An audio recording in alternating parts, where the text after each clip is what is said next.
menyatakan silsilah kemursidannya melalui jaringan tarekat ini.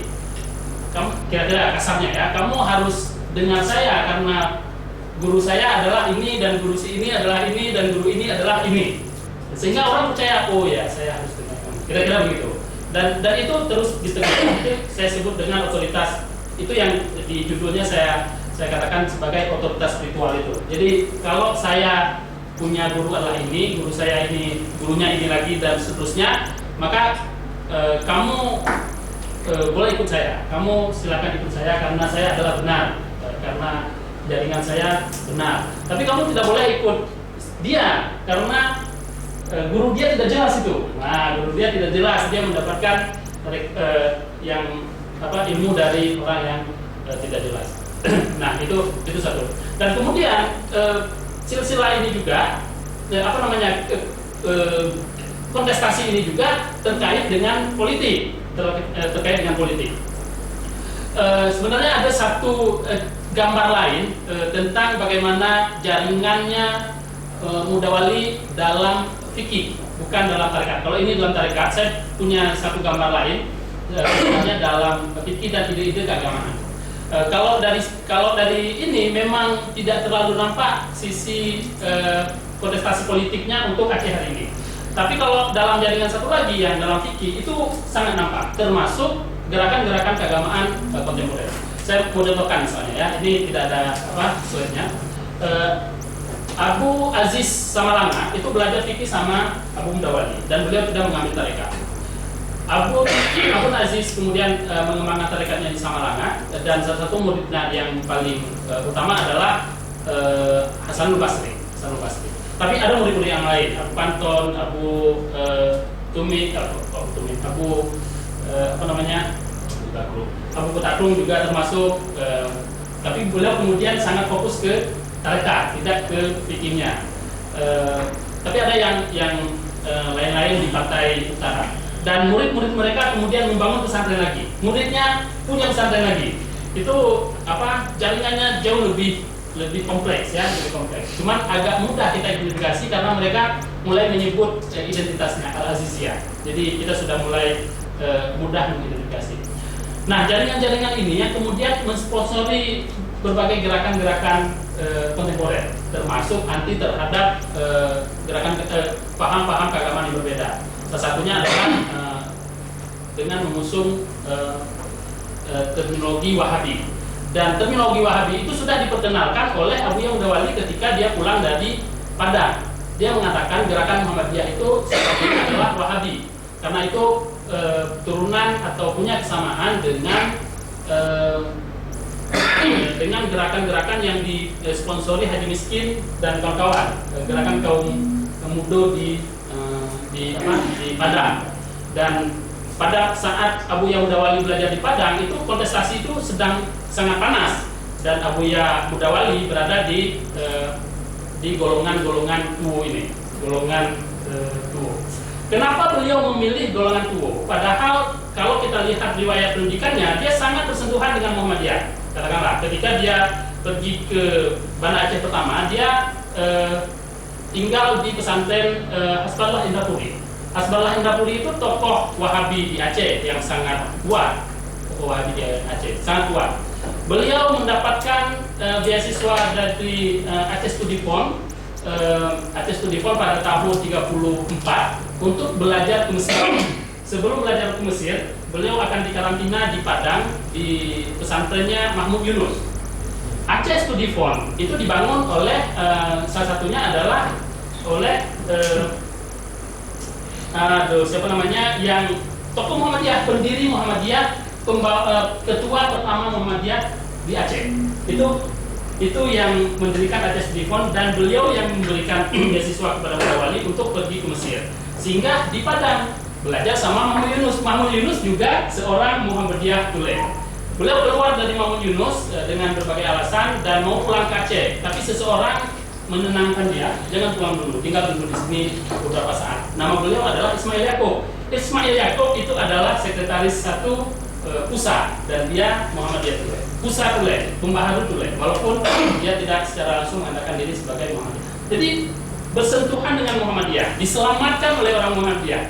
Tapi begitu pulang ke Aceh, dia menyerang, beliau menyerang Muhammadiyah dan mengatakan itu adalah ide-ide Wahabi. Itu yang kemudian tersebar melalui jaringan-jaringan pesantren.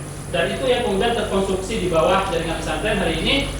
Muhammadiyah adalah Wahabi. Ya, dan kita tidak punya alasan apapun. Apa itu Wahabi? Mengharamkan rokok. Apa itu Wahabi? Mengharamkan rokok. Apa tadi? Ada 4 itu kan? Mengharamkan rokok. Saya lupa saya. Nanti bikin sesi lain. Ya, pokoknya seperti itu. Simpel sekali ya. Wahabi itu simpel. Menggalakkan tahfizul Quran, mengharamkan rokok, menggalakkan tahfizul Quran, mengharamkan maulid, dan apa satu lagi? Kunut. Ya, membaca kunut ketika sholat subuh. Simpel sekali menjadi Wahabi. Saya pun kayaknya Wahabi juga betul ya. Jadi kira-kira seperti itu kalau kita lihat di kontestasinya. Ya memang secara religius kita bicara religius, tapi ketika aspek religius itu kita anggap pada satu sisi dan kita melihat aspek sosiologis di sini memang sangat sekuler. Jaringan ini menjadi sangat gerakan keagamaan itu menjadi sangat sekuler. Ya, jadi mungkin itu yang bisa saya jelaskan. Mungkin ada yang Tadi saya klarifikasi saja. Apakah dua opsi Abu Bakar dan Ali atau tunggal dia Abu Bakar? Kalau Naqsyabandi satu, kalau Syatabi satu juga. Semua jaringan itu satu, kecuali Qadiriyah wa Naqsyabandiyah. Itu satu. Qadiriyah wa Naqsyabandiyah itu tarekat khas Indonesia, tidak ada di dunia yang lain. Itu di Sambas yang pendidikannya Sambasi. Naqsyabandiyah berarti ke Abu Bakar. Ke Abu Bakar. Ya, kalau Syartariyah ke Ali. Kalau Qadiriyah wa Naqsyabandiyah, TQN, tarekat Qadiriyah wa Naqsyabandiyah itu di Asampasi digabungkan. Jadilah satu tarekat. Tapi di atasnya dua. Qadiriyah yang berafiliasi ke Abu Bakar dan Syartariyah yang berafiliasi ke Naqsyabandiyah ke dua-duanya ke Abu Bakar, tapi itu melalui dua jaringan yang berbeda. Qadiriyah wa Naqsyabandiyah, pesantrennya tarekatnya terbuka. Tapi kalau Naqsyabandi itu mungkin satu saat saya presentasi tentang Syatari di Aceh, karena di Aceh juga ada beberapa pusat Syatari. Salah satu yang paling besar dan paling solid itu ada di Nagan Raya, karena jamaahnya solid ya, maksudnya nampak begitu. Kalau di sini kan banyak juga Syataria, termasuk jaringannya Ibu Hanafiah itu, mertuanya Abu Semarang. Tapi kan tidak seperti di Nagan yang masih punya otoritas mursyidnya sangat kuat. Haji hari apa kemarin? Hari Sabtu mereka haji. Tahun lalu saya sholat Idul Adha 3 kali. Hari Selasa saya sholat di Nagan, hari Rabu saya sholat di sini karena kita umumnya pemerintah hari Rabu. Hari Kamis saya sholat bersama Muhammadiyah ya. Kira itu rekor juga. Pak, saya sedikit karena tadi ngomong soal fikih ya. Ini karena kita prosesnya adalah pembuktian dari sisi pengetahuan yang sebenarnya. Saya mencurigai bahwa varian fikih itu sangat mempengaruhi tarikat di orangnya. Kalau di kontestasi ini sebenarnya tidak dikenal dalam tarikat. Menurut keyakinan saya dan sedikit pengetahuan saya, melihat beberapa contoh misalnya Abu Ridwan ada beberapa kali bertemu. Ada temannya lagi yang di perbatasan Aceh dan Sumatera Utara pernah ketemu. Dia memang relasi kemanusiaannya memang sudah nggak ada urusannya dia dengan orang. Maksudnya dia kalau memberikan atau memberi majelis ilmu misalnya itu tidak ada dengan jiwa ya.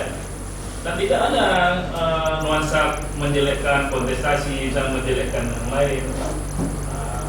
Dan itu sebenarnya lebih menarik. Jangan-jangan paradigma fikih itu mempengaruhi orang yang silsilah tarikat ini. Jadi bukan tarikatnya yang orang yang, jadi memang dia juga silsilah tarikatnya sama dia. Tapi sebenarnya yang paling kuat di paradigma pengetahuan adalah fikih. Karena bicara fikih kan bicara hitam putih, benar salah. Ini sangat kuat dia bukan baik buruk sebenarnya, lebih kuat di benar salahnya. Ya. Bukan baik buruk, karena tarikat lebih kuat di baik buruk. Nah, menurut saya, makanya itu perlu diverifikasi lagi. Ya. Maksudnya soal, jadi karena tadi yang cerita Pak Sehat adalah jaringan itu kemudian memang terlibat dalam dinamika kontemporer kan. Artinya kalau dia memang tarikat, ya tidak ada urusan dia dengan menjelek-jelekan orang.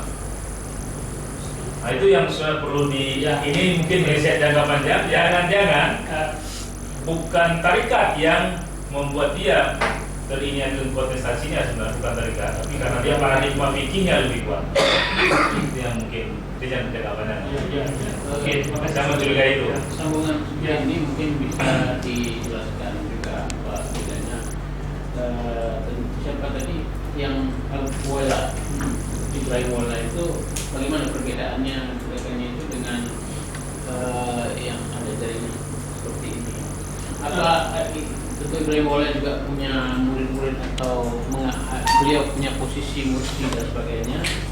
Apa karena beliau, saya nggak tahu nih awal sekali, karena beliau tidak punya organisasi sehingga tidak punya karakter untuk seperti yang tadi itu menjelekkan orang lain. Kalau Ibrahim Wala ini dia tidak punya organisasi, dia tidak membangun satu sistem. Jadi kalau pada saat berbicara membangun satu sistem organisasi itu udah masuk unsur seperti yang disampaikan oleh Pak. Memang itu perlu riset yang lain. Ya, tapi sedikit saya katakan itu di penjelasan saya membuat kalau di sini otoritas spiritual melalui jaringan tarekat.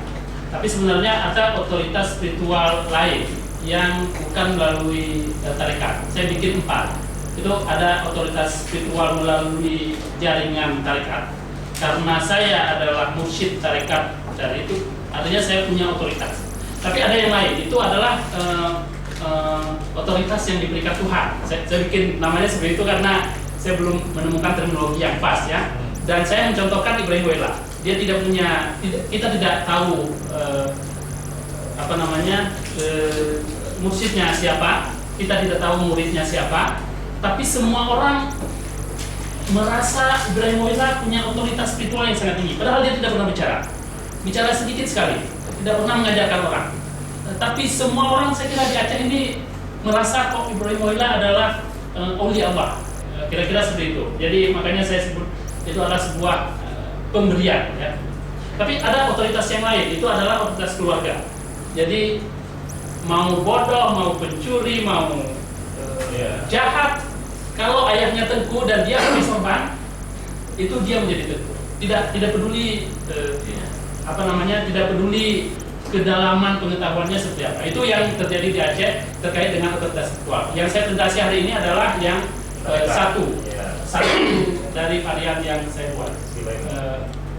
Melalui kontestasi otoritas spiritual melalui tarekat. Yang keempat Pak, yang baru 3. Yang keempat itu satu adalah keluarga, satu diberi Tuhan, satu tarekat, satu lagi itu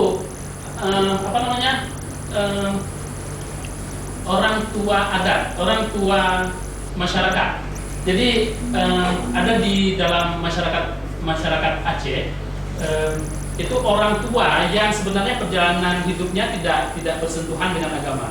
Tapi ketika dia berada di desa, berada di sebuah komunitas dalam usianya sangat tua dan dia dituakan oleh masyarakat, dia punya otoritas spiritual. Dia disegani secara spiritual. Padahal dia nggak bisa jadi imam. Jadi imam tidak bisa memang ya. Tapi karena beliau kemana-mana pakai kopiah, bicaranya halus, menyelesaikan masalah orang desa, itu dia seperti punya otoritas spiritual dalam masyarakat. Jadi ini ada daftar gubernur pakai sorban. Itu spiritual otoritas loh. Iya, karena orang merasa itu simbol kesolehan ya.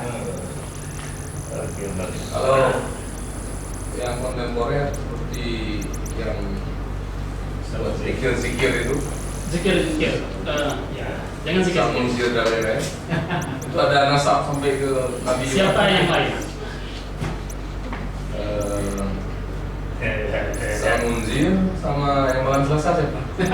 Masalah Selasa itu ini bukan yang di Masjid Raya malam Jumat.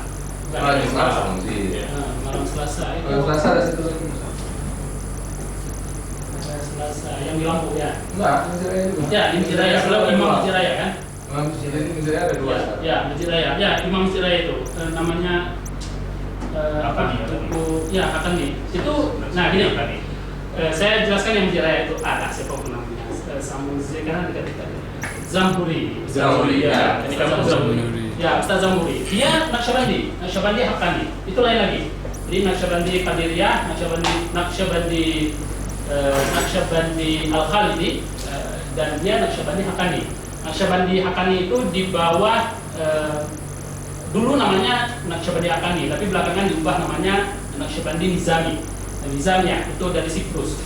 Dari Siprus. Ya, pusatnya di Siprus ya, tapi afiliasinya ke Turki, dan mereka jaringannya itu lebih besar ke Eropa, di Mesir, di Inggris, di mana-mana. Konon katanya kalau Syekh Hisham berikan kuliah di sebuah tempat di Eropa, akan ada puluhan orang yang masuk Islam karena keteduhan dia menyampaikan mereka, dan itu Naqsyabandiyah Nizami atau Naqsyabandiyah Haqqani itu adalah tarekat yang paling besar di Eropa saat ini. Ini sedikit contohnya ketika saya di Milan, itu kawan sekamar saya orang Italia itu adalah jamaah tarekat Haqqani, dan dia waktu saya katakan saya tertarik dengan fokus studi saya adalah tarekat, dia seperti terkejut. Oh ya, tarekat. Saya adalah sohbet. Dan itu artinya we are sohbet. Kita sohbet itu panggilan untuk sesama tarekat. Nah, dia jamaah tarekat Haqqani dan sudah dua kali suluk ke Siprus. Suluk di Siprus 10 hari, 2 kali. Tapi saya bukan Muslim. Dan saya bukan Muslim. Saya Sufi, tapi saya bukan Muslim. Ketika saya sholat Isya, dia ikut sholat Isya. Imaman itu sholat sendiri deh. Kalau kita sholat sendiri di belakang ada orang ya. Kalau imam ini yang di belakang bukan Muslim, gimana nih? Saya kira begitu ya. Tapi dia zikirnya panjang sekali sampai jam 12 malam. Zikir, pakai ukulele ya. Itu zikirnya. Jadi dia menikmati sekali zikirnya. Di laptop dia suara zikir semua. Kalau dia lagi menulis itu musiknya zikir ya. Kalah udah. Jadi seperti itu, dan di Eropa itu sangat keren. Masuk tarekat tapi tidak jadi Muslim. Saya mengikuti satu pengajian tarekat Haqqani di Milan, dan lebih setengah bukan Muslim. Yang Muslim adalah orang Eropanya, orang diasporanya. Di Milan. Tapi yang ikut itu jamaahnya bukan Muslim. Tapi mereka berzikir sangat khusyuk, lebih suka khusyuk dari saya ya. Saya karena asing melihat orang itu Hilang khusyuk. seperti terkejut ya.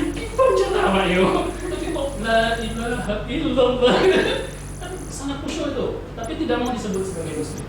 Nah, itu terjadi hampir di seluruh daerah di Eropa. Beberapa studi mengungkapkan itu adalah komunitas yang hibrid. Jadi mereka mau seperti Eropa, tapi tetap meneguhkan ekstensinya di ekstensi ketimurannya melalui Itu untuk yang timur. Untuk yang putih-putih itu. Nah, kemudian saya Samunzir.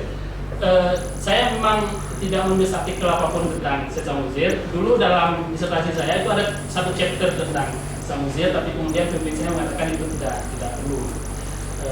Tapi kan chapter itu tetap ada ya, tetap tersimpan, dan saya terus memperkaya. Sejauh ini saya belum punya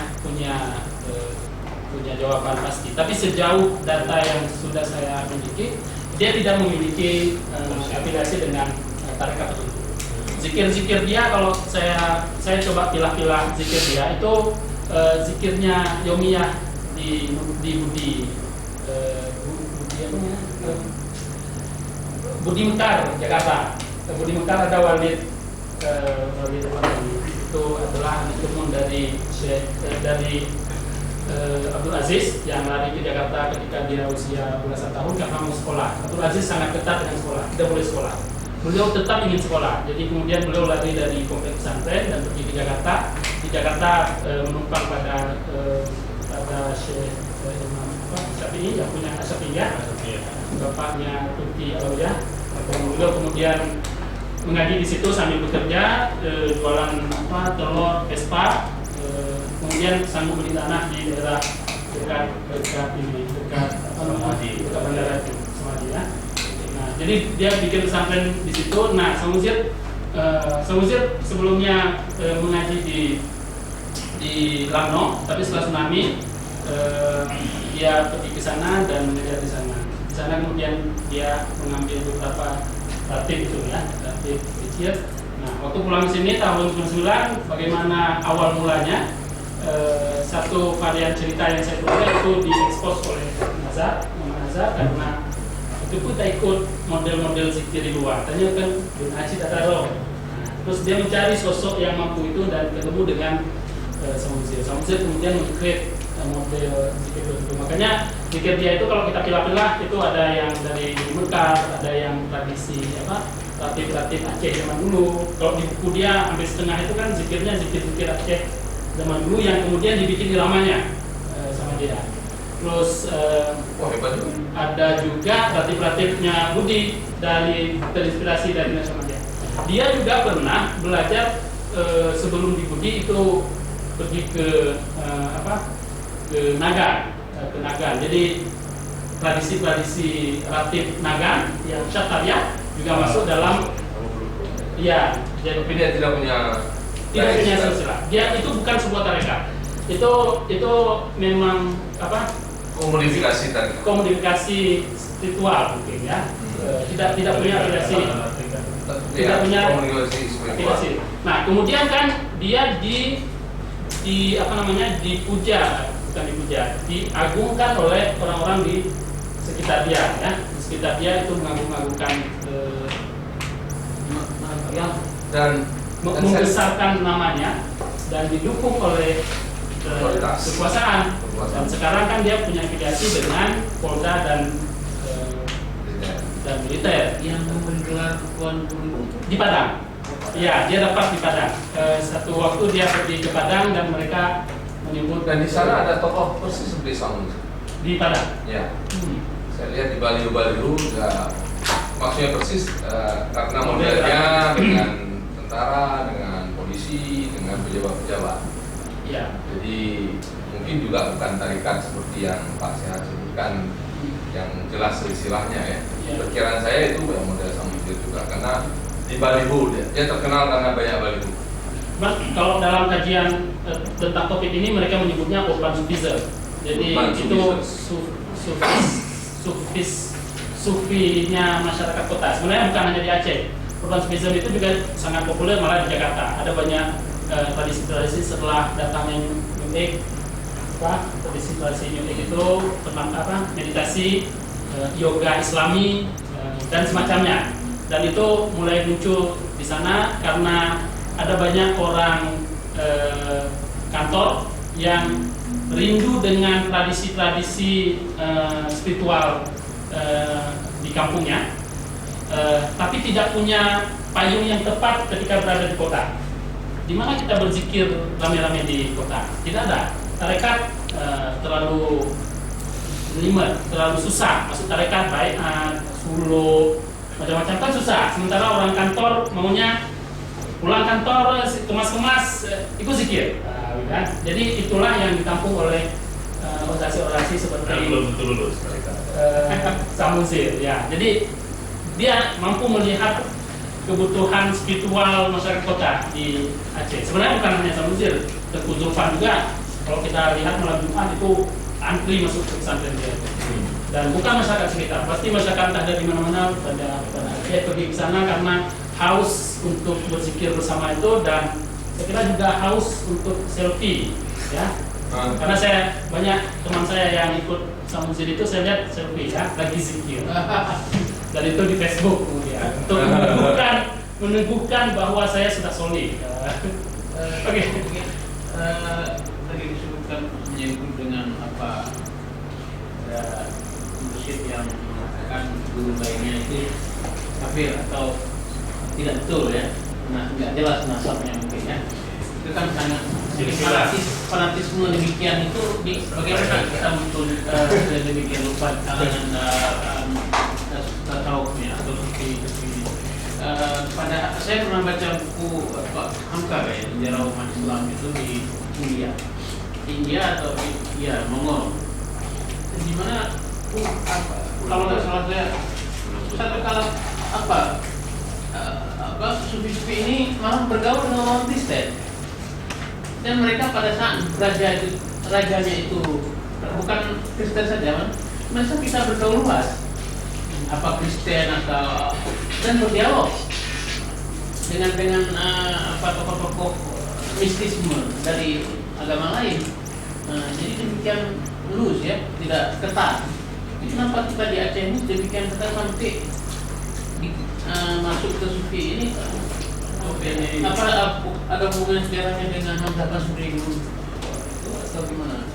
Kok kayaknya saya baca di buku Hamka itu biasanya malah pada saat raja itu menerapkan kebijakan yang ketat terhadap agama lain, mereka protes. Apa salahnya kita walaupun berbeda agama, walaupun mereka malah penyebar Injil dan sebagainya mereka bisa bergaul. Tapi kita di Aceh ini pada gimana sejarahnya bisa demikian sangat fanatisme demikian kental, hal yang sangat kecil sekali ya. Kalau masih bukannya kan orang Islam bersaudara ya. Kalau kita ambil itu nanti ujungnya bisa jadi yang begini. Gimana? Kalau kita lihat kajian-kajian tentang sufism itu memang yang ekstrim mengkaji tasawuf itu adalah mereka yang meyakini kebenaran Tuhan itu satu dan cara beribadahnya yang berbeda. Artinya di level spiritual sebenarnya semua umat itu, semua manusia itu satu di level spiritualnya, tapi begitu praktek ritual itu orang-orang berbeda. Itu dalam tradisi sufi sangat diyakini dan banyak pengkaji-pengkaji sufi masuk ke sana. Tarekat-tarekat yang ada di Eropa banyak yang seperti itu, termasuk akannya yang saya katakan tadi. Bagaimana mungkin mereka sebenarnya menerima murid yang non Muslim. Syekh Hisam Kabani itu berjumpa dengan Paus. Terus kalau bukan yang dalam tradisi Hakani, tapi dari Nursi, Muhammad Nursi, Fethullah Gulen yang hari ini difatwakan sesat oleh Erdogan, itu juga berjumpa dengan Paus dan mereka mempraktekkan tarekat Nursi. Dan itu sangat terbuka untuk mau Muslim mau tidak Muslim. Sekolah-sekolah Gulen didirikan di Belanda, di Amerika, di Vietnam, di negara-negara yang tidak ada orang Islamnya bahkan, dan mereka tidak menyebut agama. Nah, pada intinya sebenarnya memang seperti itu kata Bang Taufik, tidak mungkin dalam tarekat ada seperti itu. Ajarannya memang tidak mungkin, tapi seperti saya katakan tadi, saya melihat orangnya ya, orang bukan ajarannya ya, bukan ajarannya. Ketika ajaran itu duduk pada orang, itu memang kita tidak bisa mengatakan bahwa ajaran itu sudah berubah, tidak bisa, tetap tidak bisa. Tapi orang-orang itu yang sebenarnya membuat keputusan-keputusan tertentu yang ketika kita lihat secara sosiologis itu sebenarnya sangat duniawi dan jauh dari nilai-nilai tarekat. Bisa jadi itu memang terpengaruh dengan politik. Kalau kita lihat sejarahnya Buya Jamal, beliau sejak umur 23 tahun sudah dalam politik terus. Buya Muhyiddin Wali 26 tahun sudah dalam politik sampai usia beliau 70 sampai 80-an tahun. Dan itu sangat kenyang dengan politik. Bagaimanapun politik ya tidak mungkin 100% Islami ya, tetap ada intrik-intrik tertentu. Nah, mungkin hal-hal seperti itu berpengaruh kepada kebijakan-kebijakan beliau untuk mengambil tindakan-tindakan tertentu yang kadang-kadang tindakan itu terkait dengan tarekat, tapi beliau tidak mungkin membuang dimensi cara pikir politik, sehingga waktu mempraktekkan tarekat pun akhirnya terbawa dengan gaya seperti itu. Tapi itu memang terus berulang ya. Dulu pada masa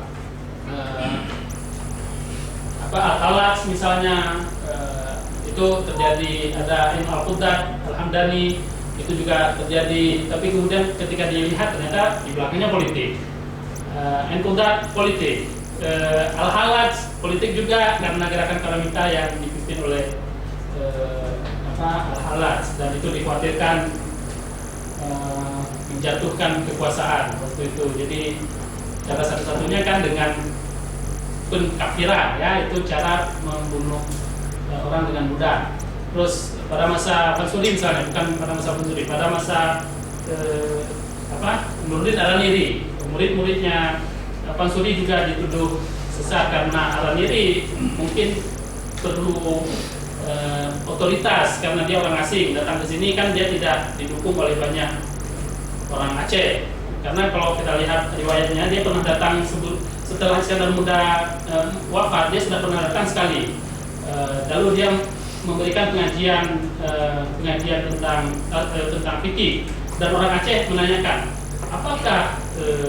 apakah dunia ini terbentuk dari materi atau dari Nur Muhammad. Dan Nurdin tidak bisa menjawab. Dia kemudian kembali pergi ke Makkah dan belajar banyak tentang Nur Muhammad dan tentang tarekat. Kemudian dia mengambil tarekat dan baru kembali ke Aceh mengembangkan tarekat di Pahaya. Tapi tarekat itu tidak populer pada masa itu karena tidak bisa menjawab tentang Nur Muhammad tadi dan tentang martabat 7 dan martabat 9 yang sebelumnya sudah dikembangkan oleh Syamsuddin As-Samatlani. Ya, salah satu cara untuk tetap meneguhkan posisi dia sebagai Syekhul Islam di kerajaan adalah menyalahkan murid-muridnya Syamsuddin itu, menyalahkan murid-murid Syamsuddin sampai kemudian dia didebat oleh Syekhul Rijal, seorang penganut wahdatul wujud dari Padang. Walaupun kita mungkin tidak tahu banyak tentang Syekhul Rijal itu siapa sampai Abdul Rauf pulang ya, dan dia menggantikan posisinya Nurdin Al-Niri. Jadi itu terus berulang, tapi dalam abad ke-18 sampai ke-19 itu agak reda mungkin karena perang melawan Belanda. Waktu itu kan sudah invasi Belanda, orang-orang sudah pecah, pesantren-pesantren sudah bahkan akhir abad ke-18 pesantren harus dilarikan ke Kedah untuk supaya tetap tradisi pendidikan Islam tetap berlanjut. Jadi karena di sini tidak kuat lagi. Jadi itu terus berlanjut, dan kalau kita lihat secara mendalam memang ada politik di belakangnya. Wallahu alam apakah itu punya korelasi langsung atau itu sebab akibat, mungkin kita perlu mendalami lagi. Pak, saya sedikit mungkin dengan sisi akhir soal manhaj tahapan. Kalau kita kuliah itu kan ada mata kuliah prasyarat, baru mata kuliah itu baru lanjut misalkan.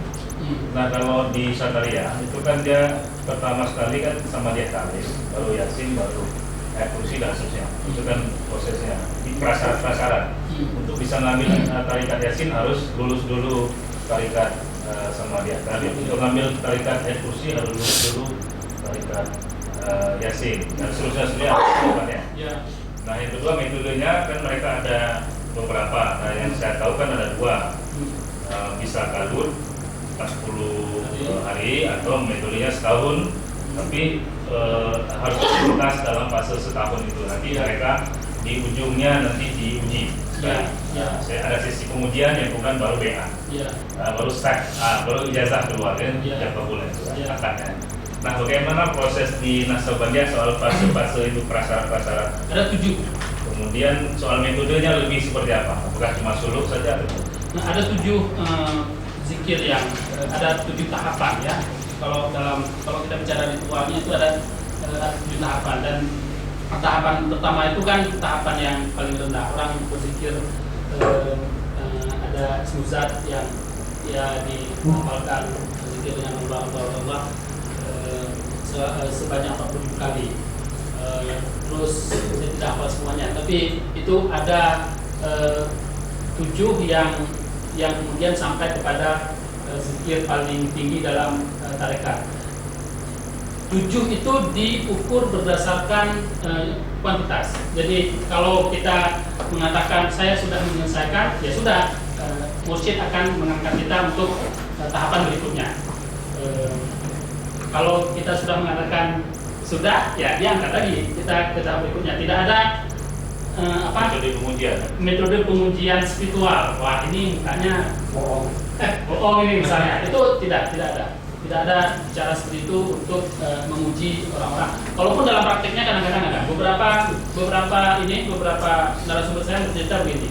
Kalau mau diangkat menjadi munafik, itu ada tesnya. Nah, tesnya antara lain menghadapi jamaah, jadi memberikan ceramah kepada jamaah. Salah satu yang dinilai, salah satu yang saya nilai, kata mursyid itu kepada saya adalah apakah dia sabar menerima keluh kesah jamaah yang non spiritual tentang padi, tentang ternak, tentang padahal di forum spiritual, kira-kira begitu. Ada banyak yang tidak lulus di sana katanya, karena ala itu pegahnya yang tinggal deh, nyo masalah kita nyo menambah. Nah, itu tanda-tanda orang yang tidak lulus katanya. Itu karena dia artinya belum mampu menempatkan Tuhan dalam hatinya dalam kondisi sejauh. Tapi ada banyak yang hanya berbekal surat dukungan, misalnya begini, dari Sigli pergi ke Pakungan untuk mendapatkan ijazah munafik, dan dia membawa surat dukungan dari Pak Kecil bahwa di lingkungan dia sudah ada jamaah tarekat. Dia datang ke Pakungan minta menjadi munafik. Itu kadang-kadang diberikan, pasti ada fee-nya ya. Ada fee-nya? Ya, ada fee dong. Itu angkat dari mursyid itu bayar, masuk tarekat bayar. Ya, itu mungkin tarekat bayar? Harus kasih uang. Berapa biayanya? Sekelasnya. karena itu adalah, nah kalau kita bicara itu lagi ya, itu adalah sumbernya ekonomi jamaah tarekat, mursyid tarekat. Makanya pada bulan puasa mursyid tarekat itu bulan panen, termasuk pada waktu suluk, pada maulid ya. Maulid itu bulannya panen. Jadi pada satu malam ketika dibuat seperti ini, ketika dibaiat itu akan ada orang yang membawa kain japannya yang ini, dan kita akan melemparkan uang ke sana. Demikian juga ketika bersalaman ini, nanti kan bersalaman terus kita menempelkan uang, dan itu banyak uangnya ya, saya kira banyak sekali. Tidak lagi. Jadi sedikit banyak daerah tadi kan ada kontestasi, ada korban itu para mursyid, para pegiat tarekat sebagai peserta kontestasi tadi itu paham nggak dengan fenomena sekarang ini? Jadi ada kebutuhan warga urban untuk penguatan pada spiritualnya dan segala macam. Ya, kita paham tidak? Itu yang saya bilang yang 3 tadi. Ada, kalau misalnya Abuya Jamaluddin Wali, dia membuat tarekat, membuat jamaah forum zikir apa? Al-Waliyah, majelis zikir Al-Waliyah. Itu adalah untuk menampung masyarakat urban. Dia bikin satu buku tebal, buku zikir, dan buku itu dijual 1.000 satu. Kemarin waktu saya ikut ke Timur tidak bersama beliau, tapi beliau memimpin itu, terus saya pergi juga. Itu beliau bawa 300 buku, dan itu dibeli cash sama Bupati Aceh Timur. 300 buku, 100.000 satu, 30 juta cash, tambah honor beliau 12 juta, jadi ada 42 juta. Makanya mursyid-mursyid tarekat itu naiknya Syafi, Hadir, Serikat Badarul. Ya, itu memang seperti itu. Ya, Dan mereka paham bahwa fenomena ini beberapa paham, termasuk Abuya Amran kan membuat MPTT. Itu juga Sufi Fasradidi juga, bagaimana supaya tarekat itu tidak tenggelam, karena orang kota tidak suka dengan kalut, suluk, lama-lama 40 hari. Siapa yang sanggup kita harus tidur setiap hari? tidak mungkin ya. Tapi mereka juga tetap rindu dengan spiritualitas itu. Makanya kalau kita lihat dimanapun ada zikir sekarang ini, sampai ke SIM saya datang ke gym, wah itu mau bludak itu. Antri dan bukan orang sana. Kalau kita tanya sama penduduk, bukan orang sini, kita tidak kenal. Sampai ke Lampanah itu zikir tuk itu puluhan yang datang zikir dengan menggunakan tuk. Itu puluhan dari Aceh ini malam-malam di sana, malam Selasa. Kalau itu ini luar biasa. Gatot. Itu mungkin ada juga ya. Saya dan ada satu lagi itu adalah yang di Papua sesat sama orang Najib besar itu apa namanya yang di ujung Pacu. Itu kan prestasi juga. Beliau sudah lama dan banyak orang datang ke sana malam Rabu untuk berzikir. Tiba-tiba ada pesantren baru di sini. Ada zikir juga, tapi jamaahnya orang-orang kampungnya sedikit kiri lah ya. Sumbangannya kecil. Kalau ini kan Rafli, bukan gubernur, apa dulu Muhammad Nazar, dan sumbangannya uang merah ini ya. Mungkin itu. Mana beliau sekarang?